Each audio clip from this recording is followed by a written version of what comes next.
Okay, people. Here's what I've got here. I've got about 12 minutes to upload a whole bunch of information to this thing, so I thought I'd put it out there. But people should know this. I don't have time to set up a video. I will do that later, but I wanted to get this out here now. All right. Um, this is what we know about what's going on with Iran and some things you may not know. First, the Department of Homeland Security put out at www.dns.gov/advisories a National Terrorism Advisory System bulletin that says Iran and Hezbollah, okay, Hezbollah is a group of basically an, a terroristic army, I guess you call it that, an arm of Iran, along with the Cud that Soleimani was leading. Basically, Iran and Hezbollah have demonstrated the intent and capability to conduct operations in the United States against critical infrastructure, um, and attacks against the homeland may come with little or no warning. So, if you lost power, it would do you no good if you lost power unless you knew this information now. So I'm going to put this information. That's with no warning they could attack. All right. Um, Now let me go through this real quick. That was what was put out by the government. This is what I'm talking about. Don't believe a word I say. You've got homework to do. You've got to go do research yourself, but I'm going to explain some things. I've been putting two and two together, trying to make four with all this information I've been studying for this past couple of weeks and for years that I've been watching what's going on. Now they have training bases for the Cud, the group that basically Soleimani's was leading, and he was training people to run into houses, shoot everyone, and kill them all inside, and go to the next house. That's what the whole thing looked like. That's what the training thing looked like. Um, they were trained to cause all kinds of destruction. He invented a new kind of a IED. He was teaching them how to use that. Um, it killed a lot of our soldiers. He was a bad guy. He was teaching them all this stuff in, um, let's see, Iran.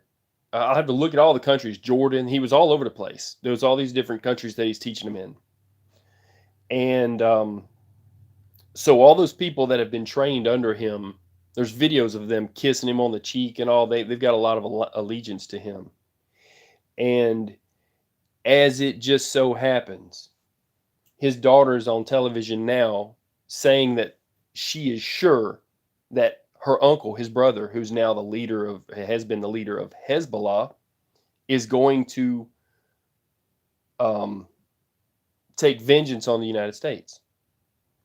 So while the leader of that country is saying that they think he says it's just going to be towards military, I believe that's their lie. That's my opinion.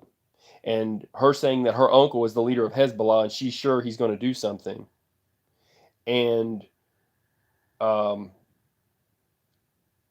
saying that she wants the government to do something, it's it's um, it's real concerning. So I'm going to give you a little bit of a history lesson, and then I'm going to get off this thing, and you can do some research yourself. In 1978, um, they were having a they were having a the government, two people were fighting for control of that government. Okay, the Shah of Iran, who was running the place, and the Ayatollah Khomeini. That was in 78, up until 78, where in 79 the Shah of Iran left and he later died in Egypt. But the Ayatollah Khomeini, one of them, they can't prove who, uh, in August of 1978, it was very popular for people to go to the theater and watch movies. So there were 400 people in a theater. Someone locked the door and lit the place on fire. 400 innocent people died. Okay? That was at the Cinema Rex Theater in Abadan, Iran. You can look that up. So from this, the Ayatollah Khomeini wound up taking over in '79. Now we're to this other guy who is um, the Ayatollah. I want you to call him. I guess you call him the leader. His last name is Khomeini. This is the guy who's in charge now. He is more of a person where he's rich. He's got billions of dollars. I don't know. They said like 90 billion, whatever it was. But they have been training these people who could. They've found prayer mats on our southern border. They have found their scarves on our southern border. People have tried to report it and stuff. And the reason I bring up the fire was there was a guy talking the other day, and he said that he had been in. I want to say it was Kuwait and also um, another place over there, and maybe it was Iraq and Kuwait. And he said that he spoke Arabic and overheard some of them talking about knowing that they had already tried with people they've trained and came back over here to shoot up churches, that didn't work because they locked the doors and they have guns now. Now they're talking about, he said he overheard them talking about burning churches. He said they're trying to make something that's going to be bigger than 9/11. That's just hearsay at this point, and I can't quote him. I can't go back and find this guy. What I can say is this. It falls in line with everyone over there knowing that in 1978 that 400 people died, burned to death in that church. It falls in line with the news that has been where there was a guy that was in Tennessee who he was a follower of their crap or whatever, and he went over there twice and trained and came back over here, and he tried to shoot up a church. The other guy was in Texas. So the question is, do we have sleeper cells in the United States that are from over there that have already been here? Now, I know we're watching our borders now, where it seems like we're turning people away in Canada, and even the guy who was the something to Iran, I guess you call him let's see, what is his actual title? The foreign minister of Iran was just turned down. They said they didn't have time to review his application. That's fine. That's, stuff's going on.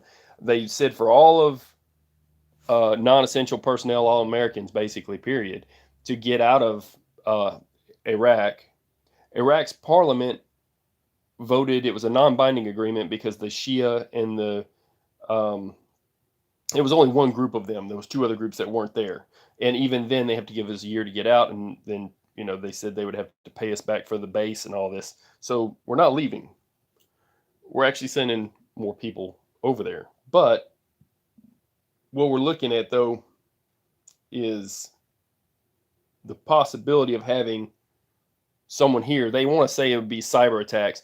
Someone in the United States, just like happened in 9/11, because they were already here, living among us, and they were it raised red flags and nobody listened at the time.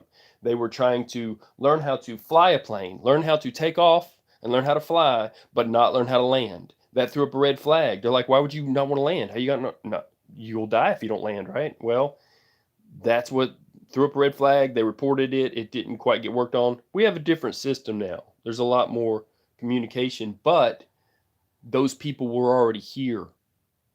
There are a lot of people who could easily have already come up through the border. They found prayer mats down there. They found scarves. There was a guy did a video on the other day, and he's ex-military, and he also was in law enforcement, and he said he talked about it, and the suits came and got the guys, but who knows how many have come over here? Who knows how many people are already here that would do us harm, that have been over there and trained and run through them buildings and shot up people or learned how to shoot up people and even, killed people over there. So there's one other thing I've noticed, and I'm going to bring this up. I've got just a few more minutes before I have to take care of some stuff. So there's also something I have noticed that has been noticed and pointed out to me, is that there are these gas stations here, and they've attacked them there.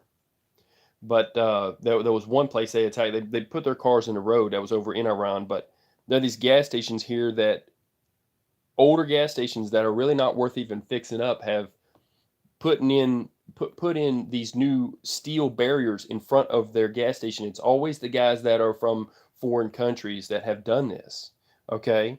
That are from, you know, Afghanistan or Iraq or Iran or those places. Maybe because they're always on the phone, they're getting intel we don't have. But you look outside of these gas stations, and they've put new. They're called ballards. They're concrete filled steel bars that go into the ground that would stop something from running through the gas station. That is is concerning. There's no one to really report this kind of thing to, but that and the fact that they burned 400 in 1978 inside of a theater, and what I've heard from that guy. Now here's the thing: our Department of Homeland Security, our warning is from 1/4, January the 4th, to 1/18. He said he overheard him talking about something to watch for would be the 12th and the 20th. Me personally, I hope that none of those dates are meaningful. And then saying it's going to be worse than 9/11, that kind of thing or make it look bigger, by doing it all over the place. Um, to me, I was thinking 1/11. Everybody's throwing around what's going on with this warning, and they say if nothing does happen on the 18th, then they're going to push it out further. Maybe it's because they think it might be on the 12th or 20th. Maybe they don't want to give us a better number. Um, I hope nothing happens at all. I hope that we're all able to continue the way we're going, and that fuel prices won't go up and everything, because everybody needs cheap fuel, and we need a safe place to be. But because they've trained so many of those people to go in, and that's how they were able to, they fought ISIS. They're fresh from the battlefield, these people, and for them to have been trained in that way, and like I said, I don't even know what to say about it. I would just say, you know, get a security system, maybe set up some uh, trip sensors. Do what you can to protect your home and your people, and keep your head on swivel. Because for them to say that we're supposed to be watching for this, in other words, they can't stop because they believe they're already here. That's what I'm getting from it. I don't know what else to get if they're up in security here, and so I got to take care of something. That look, people, y'all have a good day. Uh, just be forewarned and forearmed that was the daughter of him, was also his brother is the leader of Hezbollah, and she says her uncle's going to do this and that, and they're all trained to do that type of guerrilla warfare. Um, it's not good. So that's all I got for you for now. I couldn't really put much of a video, but I hope you could take this information and go further. And you know, look up what I've said. See if it's true that they burned the 400 people inside of a Cinema Rex in Abbottabad, Iran in 1978, and go further. You'll see what I'm talking about. You'll see who the daughter is, and she's on TV. So, yeah. And each one of those people that were trained there were kissing that general on the cheek and hugging him when he shows up to those terrorist training camps. It's messed up. I'll put some links up here if I can find them. That's all I got. I'm out. Y'all stay safe. Peace.